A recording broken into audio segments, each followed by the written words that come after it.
Welcome to the Get Real Podcast, your high-octane boost of in the trenches, tell it like it is reality therapy for personal, business, and real estate investing success. With your hosts, powerpreneurs, Angela Thomas and Ron Phillips. It's time to get real. Hey everybody, welcome to the Get Real Podcast. Here, Ron Phillips here with Angela Thomas. We got a great show guys. today.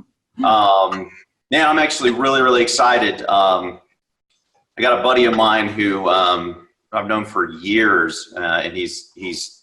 I mean, you guys, as we talk to him, you guys will start to understand the depth of his knowledge. When I first met him, I was in a mastermind group, and he kept answering questions, and everybody in the room was going, the depth of knowledge of the answers of the questions were, it was obvious that he had been in the business for a long time. He's actually been in the business for over 30 years, so 3 decades of experience. He's run real estate associations in North Carolina. He's an investor who's done, thousands of deals. He runs a radio show podcast. You can see it on Facebook. You can also go subscribe to it. It's called the Brag Radio Network. It's all about how to be rich and generous, hence the brag. Larry Goins is with us. He is a very knowledgeable entrepreneur in the real estate investing space. Larry, man, I'm pumped to have you, my friend. Yeah, welcome. Awesome. Thank you guys so much for having me on. I'm really excited to be on the show. It's just awesome. I'm looking forward to it. Oh, thanks for being here. Hey, so Larry, I'm just going to start us off since I've only met you a couple of times and I don't know a lot about your background. Do you mind taking us kind of way back? Like, where are you from? Where'd you grow up? How did you get started on this journey? Absolutely. I'll be glad to. Well, I grew up in Hickory, North Carolina. I mean, imagine that, right? Yeah, nice. So I'm really a redneck from way back, but I grew up in Hickory, North Carolina, and grew up. I didn't really have a whole lot. My family didn't have a whole lot of money or anything. Everything I've done myself. I grew up learning how to work hard and work for everything that you get. And I got into real estate in 1984, right after my dad passed away. My mom and I went to a real estate seminar. They're called previews now, right? We went to a preview seminar. We signed up for the 3-day, and I really got hooked. I eventually got my real estate license. I got my general contractor's license, and I started flipping houses, remodeling houses. And, in the last 30 plus years, I've done just about every kind of real estate deal. I've done wholesaling, retailing, lease options, subject to, short sales. I've used private money. I'm now a private money lender, do hard money lending, and I've done a little bit of commercial. I own the office building I'm in, a little bit of multifamily, not much, not like you guys, but I've owned 2 mobile home parks. My first and last, it was the same one, right? Nice. So we've actually done deals in about 12 different states, and right now we primarily focus on wholesaling and doing some lease options / seller finance deals. Now, Larry, is there, can you take us through kind of the journey is there a reason you're focusing on that now and you kind of let all this other stuff go? I know for Ron, there was a progression there, right? Like he started with flipping and then kind of figured out where his niche was. So I was just curious if that's, did that happen for you as well? Well, the cool thing about real estate is just about everybody knows there's so many different ways to do it, right, guys? So many different types of property, types of sellers, types of marketing, types of strategies, techniques, and methods of what you're going to do with it, models. And are you an active investor or are you a passive investor? Do you need cash or do you need cash flow? There's so many different things that you can do. And I learned over the years, there's 3 things about real estate that I hate, okay? I hate short sales, I hate tenants, and I hate rehabs, right? Okay. Those are the 3 things I hate about real estate. Everything else I love about real estate. Awesome. And it's interesting, Larry. I kind of got the sense, I don't know if this is fact, but I got the sense from the way your voice was had inflection on those, that there is a reason you hate those, and it's not just because you pulled it out of a hat that you hate them, right? Experience. Exactly. Exactly. Somewhere right now in a hotel ballroom, there's investors learning how to buy properties and get tenants.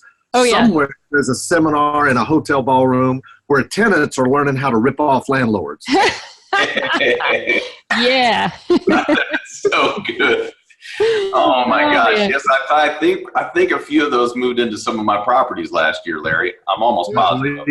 I think that they went to the seminar because they were really good at it. Takes practice. I love cash flow, but I hate tenants. So I don't have tenants. I have what I call homeowners in training, right? They've got some skin in the game and they've got to take care of the property. Nice. Oh, nice. That's cool. Yeah. So, you've gone through that whole journey. What advice real quick would you give somebody that, is trying to figure out where to get started in all this? Like there's so much in real estate. What would you tell somebody who's brand new? Well, in real estate, there's certain areas that have a low barrier to entry. I think that's the reason a lot of people get into wholesaling. And some people even think, wholesaling, that's just a way to start and then you move on to other things. Yes, that's true. But like I could fix and flip a lot of properties, but I hate rehabs. I hate dealing with contractors. I hate rehabs. I am a licensed general contractor myself, right? Mm-hmm. And I've built houses. I've done rehabs. I've gone in and bought land, subdivided it, cleared, graded, graveled, and paved, put in the roads, built houses, and sold the houses on the lots. But I hate dealing with contractors and I hate rehabs. With wholesaling, I do two things, right? I market to generate leads, I get deals under contract, and I market to find buyers, and I sell the property and I get paid, right? With rehab, you gotta do that. You close on it, then you got to start the rehab, then you got to list the property, and you got to wait for the right buyer to come along. Then you got an appraisal, you got an inspection, you got underwriting for the borrower. Oh yeah. Then when the inspection comes back, you got punch list, you got other stuff that you got to do. So I try to bypass all that stuff. And quite frankly, in wholesaling, we're making anywhere from on a high end, like we've got one deal right now, we're making $35,000 on a wholesale deal, and a low end about $5,000, but on average about $15,000 to $20,000 wholesaling properties. Wow, that's really good. And I don't think, Larry, maybe you could just help everybody understand. I know your business model. Been there to see your operation, and I know how many people you've got that work there. But this isn't the Larry show, right? I mean, you got a whole bunch of people there who make this machine work, and that's how you turn this volume, right? I mean, you've got an organization. Tell everybody just a little bit about what your organization looks like, and for all the people out there who maybe are already kind of in the business, but they're the one-man band, or maybe they got an assistant. How do they, let's show them the difference between that maybe and Larry Goins and your team out there. Right. Well, real estate has a lot of different things that you do. You got to be good at marketing. You got to be good at closing the sale, negotiating, and then closing the transaction, clearing the title. Then you got to market for buyers. You got to find the buyers, negotiate with them. Then you got to be good at financing and all that stuff, right? So when you start out, you're a one-person show, right? You're a one-person show. You eventually need, if you're going to scale, you've got to build a team, right? Now, Ron, you've been to my office and spent a few days here, helping me, right? And I'll be the first one to say, I don't care what success level you have. I don't care how much experience or knowledge or education or whatever. Everybody needs help. And Ron, I was blessed to have you and a couple other friends come in and help me restructure my business. And one time we had 26 employees, right? Now that was between our real estate and our education business, because I was traveling around the country teaching people, writing books, courses, and all that stuff, So I've scaled way back, and now I do what I love to do. I love to be on the phone negotiating real estate deals, right? Now, I don't want to be doing it forever and ever, amen, right? But I love being on the phone. I love getting on the phone. I negotiated one deal yesterday and two the day before, right? So I love doing that, but we've scaled way back. We now have about 8 people in the office. I've got a few people in acquisitions that help me out. They tee it up for me. I get on the phone and close them. We do everything over the phone. We don't go out and look at the property and meet with the seller and sit down with them at the kitchen table. I buy them over the phone. I buy them over the phone, That's and awesome. then we go out and look at it afterwards, right? And sometimes we have to renegotiate the deal. That's just a part of life, right? But and then I've got one person in closing. I've got one lead manager that doles the leads out and follows up with everybody and makes sure that they are on top of their leads. And then I've got one guy that sells the property, and I got a person in accounting, and that's about it. And then, man, that's a perfect size. It's almost identical to our company in size. Yeah. And it's really cool. I think people think you've got to have a massive organization to be able to do a lot of business. And Larry, you and I both know that's not true. You can have a pretty scaled back organization, and with a lot of focus, intense focus, you can do a lot of business and generate probably the same as a whole bunch of people who have 2 and 3 times the size of businesses as you do. Yeah, we learned that the hard way. So no, I'm just kidding. Yeah. Right, Larry? No. Hey, listen, we all go through changes like that. Yeah. I was in a place about a year or so ago where I'm like, man, what am I going to do? I'm on a treadmill, right? We're generating a lot of revenue, but I can't get off the road. I can't stop traveling. I can't stop, I can't stop what I'm doing, right? So, I was blessed to have Ron and a couple other friends come in and take a look at our whole business and peel back the curtain and say, you need to do this, do this, do this, do this. And I'm not only an educator, but I'm a student as well. So I listen to people, and I made drastic changes in our business, as you well know, Ron. And, and fast too. Yeah. Larry, let's talk about that for just a second. Yeah, I was going to say, let's delve deeper on that. This is the Get Real show. Okay. Because I think, look, everybody looking from the outside in always sees, especially on Facebook and social media and places nowadays, they only see the good because that's the only thing everybody ever shows, Right.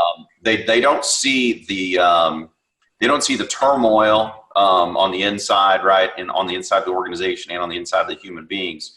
And I think that there's a couple of really key points that you hit on there. The first one is that I think, in my experience, all successful people that I know, once they've made a decision, they go with a fury at whatever it is. And you said something was really cool. You made drastic changes, and Larry, you made them so fast. It made all of the people who knew what was involved, you made our heads spin how fast you implemented. Don't you think that is one of the key aspects to success today? Well, I think it really is. A good friend of both of ours, he said in business, you have to accelerate the splat, right? Yes. In other words, if you physically jump off of a building, right? It's not the fall that kills you, it's the splat, right? That kills you when you hit the ground. In business, the splat is not what kills you, the fall is what kills you. Slowly, right? And painfully, yes. Exactly. And you don't really think that, like, I'm okay, I'll just get out there and generate some more sales. I'll get on the phone more, I'll travel more, I'll do this.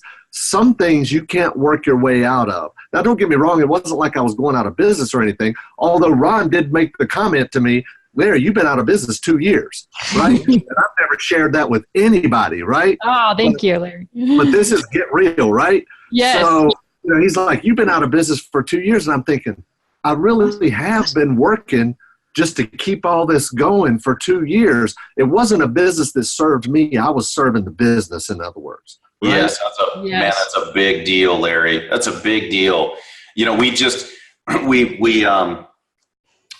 did a couple of episodes with Sean McCloskey and talked about vision, and that's why it's so important, right? Because if you don't have the vision, then all of the stuff you just think you can keep adding. And I think people, even new entrepreneurs, Angela had mentioned earlier, what would you say to the new entrepreneurs who are out there in the business?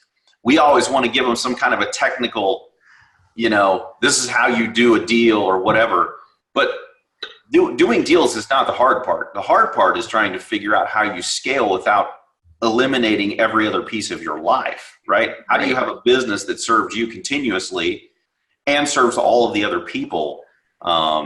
I mean, right. Running faster and giving up your free time and your family, it usually ends up being the answer, right? I mean, that's how people start doing this. They're like, I just run faster to save this business. But yeah, like we talked about in the last couple episodes, and like we all know that just doesn't work. It doesn't work. You can run forever and run faster and faster and still splat, right? It's just slower. So Angela, that's so awesome. true. That's so true, Angela. You know, everybody thinks they can outwork the problem or the situation or circumstance or whatever it is, right? I mean, we were at a point, we had a huge overhead, and I felt like I was under the gun and on a treadmill just to make that overhead and keep things flowing and making money. And I hadn't done that in a couple of years. So, you know, I'm like, something's got to give. So I had to accelerate the splat. And after Ron and Sean and another guy came out to the office and spent 3 days with me, peeling back the curtain and tearing it all apart and ripping it apart and starting from scratch. And Sean made a really, really good comment. He said, if everything burned down today and you had to start tomorrow from scratch, what would you do? And that's the place you have to get to in your mind to think about, what do I really want to do, right? Yeah. And I think doing that more often is really important because, I mean, I think, Ron, in our company, if you agree, we used to do it kind of once a year. We'd try to start over and imagine what we wanted our company to look like. And this year we've been doing that once a month. We've been trying to. I think we missed a month or two, but like once a month we sit down, we forget about the business and we imagine what we want to have happen and try to create kind of a new vision and realign it. And oh my gosh, it's made the biggest difference this year. I mean, I think it's going to continue to. So that's great. That's awesome. And largely, Larry, that came out of our meeting. So, you know, here's the other thing too, is when you go out and you serve other people, everybody is blessed, right? And when I left, I immediately got with my team and I said, we got to do this. We got to do this. We need to sit down and we need to do the exact same thing that we just went through with Larry and figure out what it is that we want. Because I think the bigger thing that came out of that meeting, Larry, at least to me, is, and people who are watching this can see it in your face, you're doing what you love to do. I mean, every day you get to close deals because you lit up when you started talking about closing deals. That's what you really, really love to do is negotiate deals, right? And now you get to enjoy it. I do enjoy it. I mean, there's some people that want to work themselves out of a job, and that's the difference between a business and a job or whatever. And I get that and I understand that, but I do enjoy it. I love the thrill of the chase. I love that you eat what you kill. In other words, that's not a good way to put it, but you know. That's great. That's great. That's true. Yeah. You eat what you kill. Yeah. Yeah. So, yeah, I don't know if you guys are cool with it. Let's switch gears for a second. Can you kind of talk about what you're killing right now, Larry? Like what kind of deals are you seeing out there? What are you doing? Oh, well, we're doing a lot of direct mail to make the phone ring. Our phone rings right now about 200 to 300 times a week. Okay, that is insane. Wow. It really is. I mean, we had to go from, you know, Candace, who is my integrator, and just an awesome person, Ron. You know her very well. She is. She's answering the phone. She's teeing up calls for me as well. She's got deals of her own that she's doing. And we're doing a few in like our retirement accounts and stuff too, which is the point we wanted to get to. And we've recently hired a few acquisition people. And what we call acquisition is a little different than what most people do. I mean, our acquisition people, they're getting on the first phone call and separating the suspects from the prospects, right? And then they tee them up for me, and after they've been doing it about 60 to 90 days, they can do their own without me, as long as they listen to me and understand and hear what I'm saying, right? But the deals we're doing right now, I'm trying to do fewer deals, right? I mean, some months we may do 5 deals, some months we may do 10, some months occasionally we might do 15, right? But for the most part, probably around 5 to 10 deals a month. But our deals now are $10,000 deals, $15,000 deals, $30,000 deals, right? Yep. But they're low price stuff. I'll buy a house for 10, sell it for 20. I'll buy a house for 15, sell it for 30, 20, sell it for 40. 25, sell it for 50. We've got one deal right now. We're bought for 15. We're selling it for 50. We just sold it for $49,000. You know, that's a $34,000 profit. So these houses, I want to say that I saw some of what you were doing with Joe, and I get the impression that based on where you live and some of the price points, that some of these houses are maybe not in an MSA, right? They're kind of out a little bit. Is that accurate? That's absolutely true. In fact, Joe and I just started a training called Small Town Profits, where it's focusing on outside the MSA. You've got an MSA right here. Like I'm in the Charlotte, North Carolina MSA. I'm right across the state line from Charlotte, North Carolina, in Lake Wiley, South Carolina. Now, Lake Wiley is still in the MSA of Charlotte, Metropolitan Statistical Area, right? It's still in that MSA. But what I like to do is go about 2 to sometimes 3 counties out, not towns, but counties out.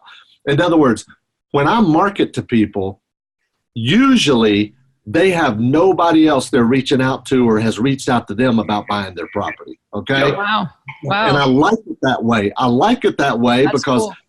I hate getting on the phone with sellers and they say, well, give me your price because I got 4 other postcards here that I'm getting ready to call and get them to give me a price. I don't like that at all. I don't want to deal with competition, right? Yeah. And I hope people listen to that because I hear it all the time, Larry. You probably do too. I know you do trainings. I don't do trainings so much anymore, but I hear it and I see it online on all the groups where, you know, they're like, well, poor me, like I'm in a little town. There's no way I can do this here.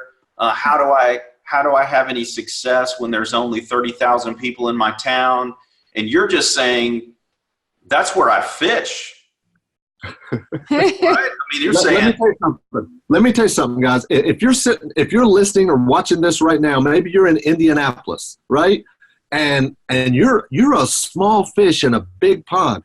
If you're just getting started, you cannot compete with the big fish in that big pond. They've got acquisition people. They got closing people. They got sales training. They spend tens of thousands of dollars educating their team on how the ABCs, always be closing, how to negotiate, how to close these people, follow-up systems, processes, and procedures, RVMs, text blasting, email blasting.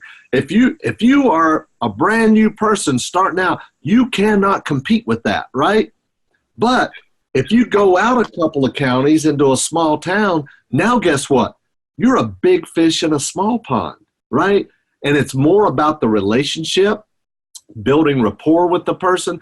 I've bought houses from people where I paid them less than somebody else offered them because they liked me, right? And I don't need fancy follow-up systems. We have RVM, text blasting, and email blasting, but you don't need that in small town USA. You're talking with just good old people, hardworking, blue-collar workers, and you just build a rapport with them, get them to like you and trust you, and you'll do business with them or they'll do business with you. And it really is that simple if you think about it. It's awesome. That's negotiating 101, right, Larry? Yeah, that was awesome. And listen, Larry, I've been saying this for a couple of decades now.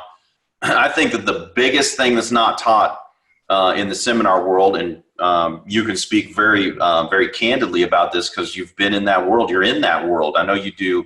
About 4 or 5? You do about 4 or 5 different coaching sessions at your office there in Lake Wiley, right? Or in Lake Wiley, right? Right. So you're in this business, and you just kind of got off the road, but you were heavily in this business and still are. Isn't that one of the biggest things that's left out of all of the different materials? Is how to actually negotiate belly to belly with another human being? That's so true, and it's one of the skills that people are afraid. They're afraid to make calls. They're afraid to talk to people. They're afraid to go sit down. And that's one of the reasons I love the phone. I mean, what's the worst thing in the world somebody on the phone could do to you, right? The absolute worst thing they can do to you is not hang up on you. It's blow a whistle in your ear. Ask me how I know, right? I wasn't going to say that out of all the things I thought of. Yeah. No, that's not what I would have guessed, but I can understand that. That would really hurt. Sounds painful. Exactly. But listen, people do not learn how to negotiate. Listen, you've got to learn to negotiate with your kids, your spouse, friends, appraisers, lenders, bankers, buyers, sellers, employees, teams. You've got to have some good communication and negotiating skills to be able to do that. Yeah, to be in business at all, right, Larry? I mean, just to be in business, you've got to have those skills. All right, we don't have time for like full-on coaching here, but can you give some people that want to learn how to do that, like get them started here, give them a little advice? Advice about negotiating? Yeah. How do they start practicing and building that skill? Well, the first thing is people do business with people they know, like, and trust, right? You've got to build rapport with people. For example, when I'm on the phone or face-to-face with somebody, I want to build rapport as soon as possible. If they use certain keywords, words that maybe aren't particularly mainstream or whatever, I'm going to use those words back to them, right? In a conversation, right? If they have a certain, whatever the term is, I'm going to use that word back to them. If I'm calling somebody and they pick up the phone and go, hello, how can I help you? I'm going to say, hey, this is Larry. I was calling about your house, right? So, but if they pick up the phone and they go, nah, hello, I'm going to be a little slower. Hey, how you been? I always say, how you been, not how are you doing, right? Who do you say how you been to? People you know, right? People you know. So I say, how have you been, right? And that's great. Yeah. And you just, if I'm in person with somebody, I also mirror and match them. If I'm sitting down, and if they've got their arms crossed, I'm going to cross their arms. If they go like this, I'm going to do like this, right? If they scratch their head, I'm going to scratch my head. Now, here's how you know you've got rapport with somebody. After you do that about 10 or 15 minutes, then you do something, right? Like maybe you do this, right? If they do it, you've got rapport. They will start matching you, and they don't even know they're doing it. Hey, that's awesome. Thanks for that. That's good stuff. That's good stuff. That is great. Okay. Now this coming from the guy known as the negotiator, right, Larry? I mean, Larry's really good at this. It's something that comes naturally to him. But it's also a skill that anybody can develop, right, Larry? You know what? It is a skill anybody can develop. I've got a student and we have scripts for all of our students, but I've got a student that said a while back, she's like, I was terrified of the phone. I couldn't talk to people. I would freeze up. They would answer the phone. I would hang up. But she said, once I got their scripts, I started reading their scripts over and over and over. And she said, now guess what? They're not your scripts anymore. It's me. It's me saying it, right? And she's doing it. So I just thought that was really awesome. That's really cool. I always tell people a good script lets you fake it till you make it. Amen. So I've been to Larry's office. I was telling Angela when I got back, I said, we have a wall in our office, Larry, where we we just got rid of our office. But before that, we had this wall in our office. Angela and I were really proud of it. Actually, the whole team, we're all really proud of this wall because we had, a whole bunch of our clients on there, testimonials. And I went to Larry's office. I got back and I said, Angela, we got a lot of work to do because Larry has every wall. Yeah, thanks a lot, Larry. The whole office is covered in testimonials from your students, which is a testament to you and how well you do with your students, but also how long you've been doing this, Larry. I mean, how many thousands of students you've had. That's true. I mean, it's really cool. I was impressed. I walked around and read a ton of them, and Larry's showing. So if you guys, anyone that can't see, Larry's showing us. Oh my gosh, I haven't been there. That is crazy. I mean, it's ridiculous. Every wall is covered with testimonials in frames. That's awesome. That's just a few of them too. Oh my gosh, really impressive. Yeah, we only had one measly wall, Larry, making us look bad. It's really cool. But Larry, tell us a little bit about. I mean, we've talked a lot about how you do real estate deals. That you're continually doing real estate deals. I think one of the really cool things about your training that I picked up when I was there in your office was that the people who come there for your trainings, I mean, they're hands-on. They're working in the business inside of your office, right? That's one of the reasons you have it in your office, is that they're working in your office, right? Well, that's true. That's what we call our partner program. It's like a high-level coaching or mentoring program. And it really, I tell people, it's not education or training. It's implementation or application.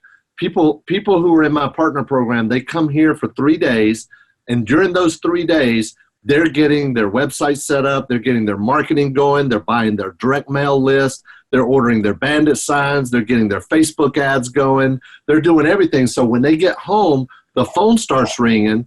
And then all of the follow-up between them and me, myself, is us talking about deals. Hey, Larry, I got this call today. I need help on this deal. Because, we give them all the courses and everything. So they have the education. But what we're working on is implementation.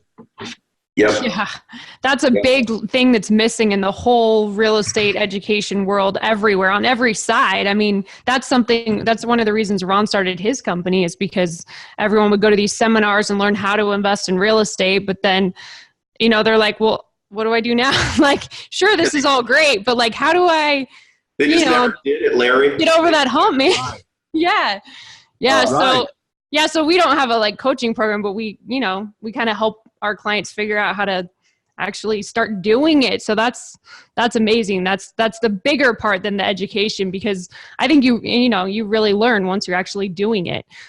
Same with negotiating. I would say I would start practicing that. And it's not like, I don't know, you might be a natural, but I imagine you weren't perfect at it the first call you had, right? Oh no. You know what? Yeah. It's Ron, you mentioned being a natural at it. I had to work at it, right? I am actually an introvert, right? If I go to a party or a group of people, I'm sitting off in the corner by myself, like this. Unless they're there to see me. If it's a seminar or event or something, I can be on, but in a normal setting, I'm really like, Ron, this, when we go to masterminds and everybody goes out to dinner, I very rarely go to the dinners, right? It's true. Yeah. Yeah. True. No. I only really like to go there if there's a lot of food. It has to be steak. If there's no steak there, I'm out. I'm not wanting to go. Yeah. No, that's cool though. I just think that's really important, Larry, is to let people know that, even if you have natural ability, you weren't always perfect at this. We all mess up. We all have problems in our business. And I'd actually, I'd love to hear about, maybe a deal that didn't go so well, or a failure that you've had recently, to let people know you're human, Oh my gosh, I got so many of them. Where should I start? Right? Recent one, what do you got going on recently? Well, here's just a recent wholesale deal. Okay. We had this house under contract, and we normally, our contract, I have a simple 1-page standard real estate offer to purchase, right? Now notice how I say that. I say that to all sellers too. I have a simple standard real estate offer to purchase. It's 1 page. Think about how unintimidating that is to sellers, right? So anyway, it always says we have 60 days with a 30-day extension if we need it. This particular seller was very adamant, 30 days only, right? So we got the property under contract for 30 days, title problems. And we have to pay our attorney a couple $400, I believe, to start the curative work. And we're working on the curative work, so the contract expires. We're still working on it. They're still in the game. We're in touch with them every single week, right? So we finally get everything we need. The seller finds another buyer. Our contract is expired. They find another buyer that's giving them $15,000 more than we are. We don't have a leg to stand on, right? Because our contract expired. And even though our closing manager said, oh, they're good to go, I'm in touch with her every few days. They're good to go. They really appreciate all the work that we're doing. I bet they do. But money talks, right? So we lost. We already had the property sold also at a $15,000. So we didn't file a memorandum. The contract had expired. We didn't have a leg to stand on, right? Not a single leg to stand on, right? Oh, man. And you just never know when situations like that come up. We've got people that back out of deals, sellers that back out of deals, buyers that back out of deals. I did the last rehab I did. I lost on the rehab, right? Wow.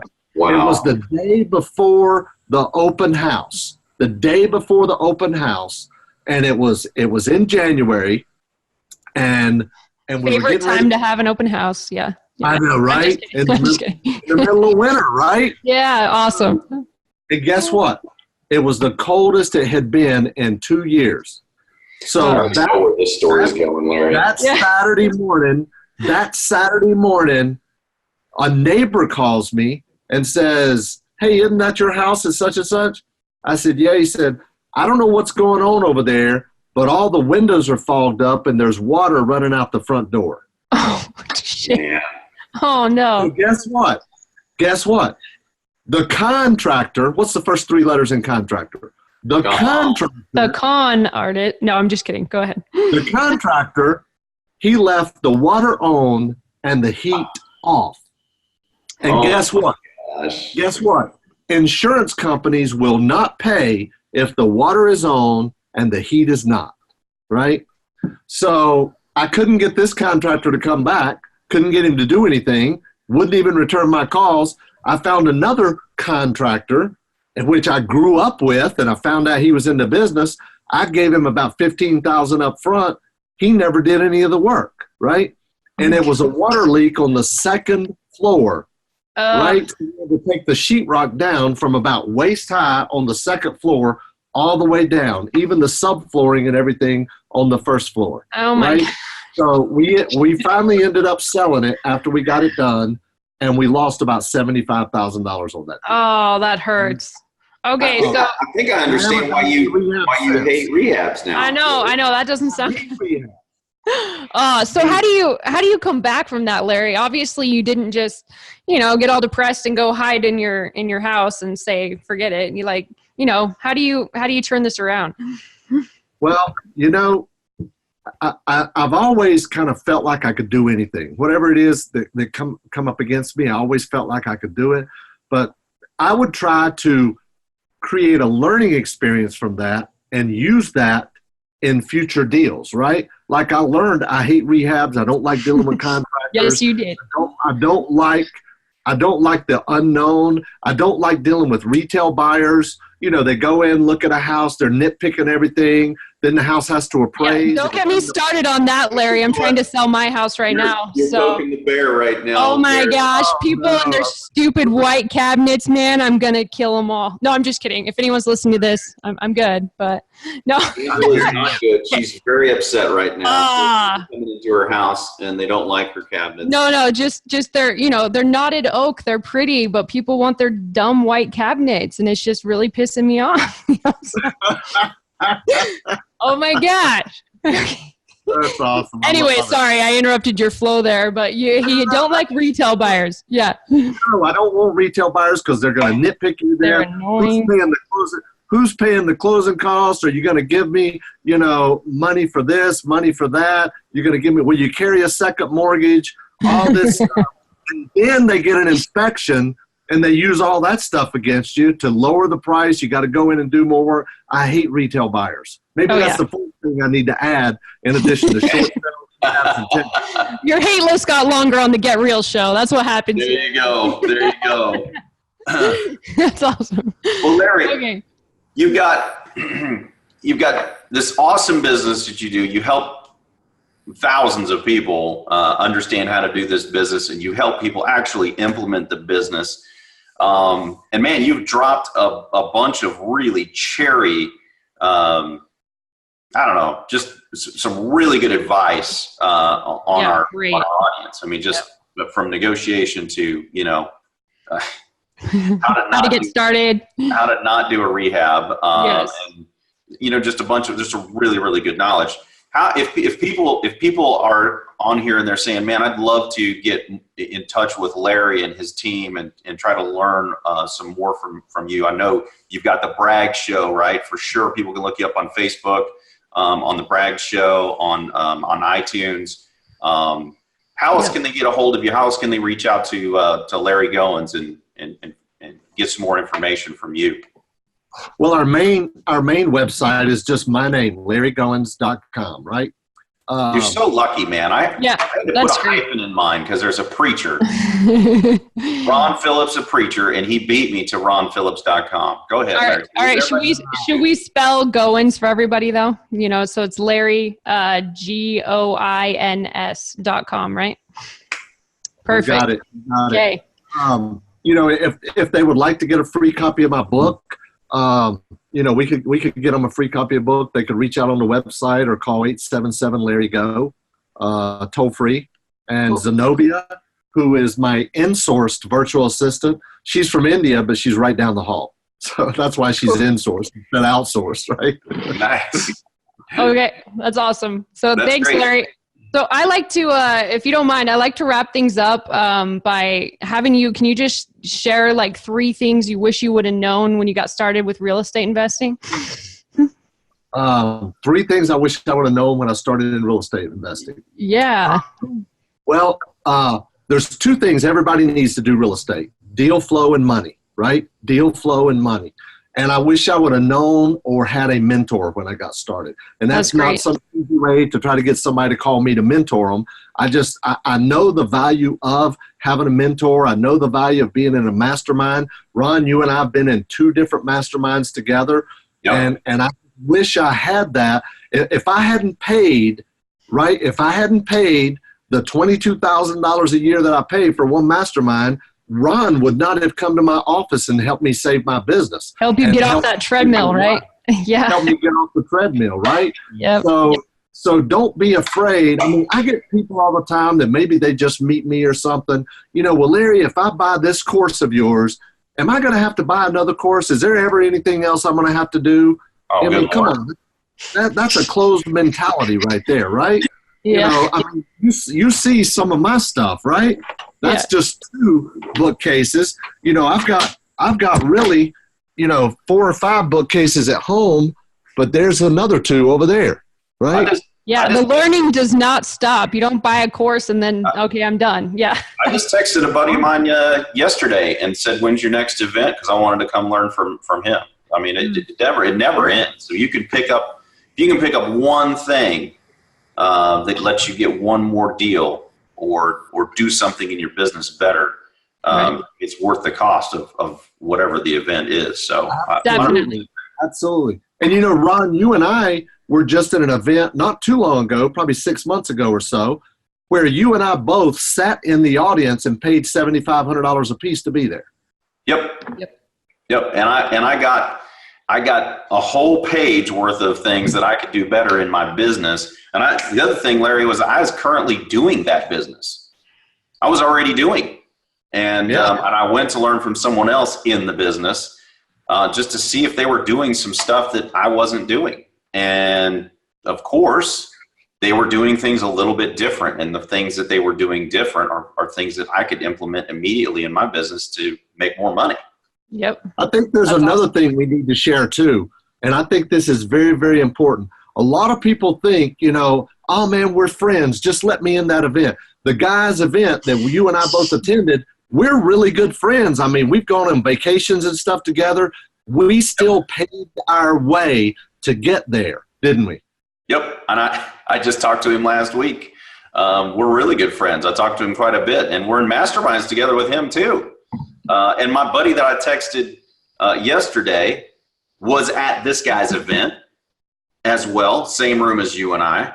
He's in the same business, and I just texted him and said, "Where's your landing page so I can go buy your course and come to your event?" So I'm paying to go to his event too. Yeah, and the biggest reason, right? Sorry, go ahead, Larry. No, I was just going to say, it's like Jim Rohn used to say, everybody must pay, right? And if you don't pay anything for it, you don't value the information. Exactly. Yep. That's what I was going to say. That's great. And another thing, I think it's Jim Rohn that says is that a college education will make you a living. A personal education, or one that you go seek out like we're talking about right now, will make you a fortune. That's exactly right. It is Jim Rohn. You're exactly right. It is so true. That one mastermind we keep talking about, I can point to a minimum of 7 figures that I made just from attending meeting people, connections, easy 7 figures out of that one mastermind. Yeah, I believe it. Absolutely. That's awesome. Thanks so much, Larry. Those are all great. And thanks for being here with us today. We loved having you, and thanks for all the great advice and knowledge that you shared with us. Oh, awesome. Thanks a lot for having me, guys. I really, really appreciate you having me on. It's an awesome show. Thank you so much, Larry. Larry, appreciate it. Talk to you soon. I'll see you in June.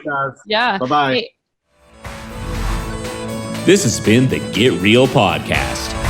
To subscribe and for more information, including a list of all episodes, go to getrealestatesuccess.com.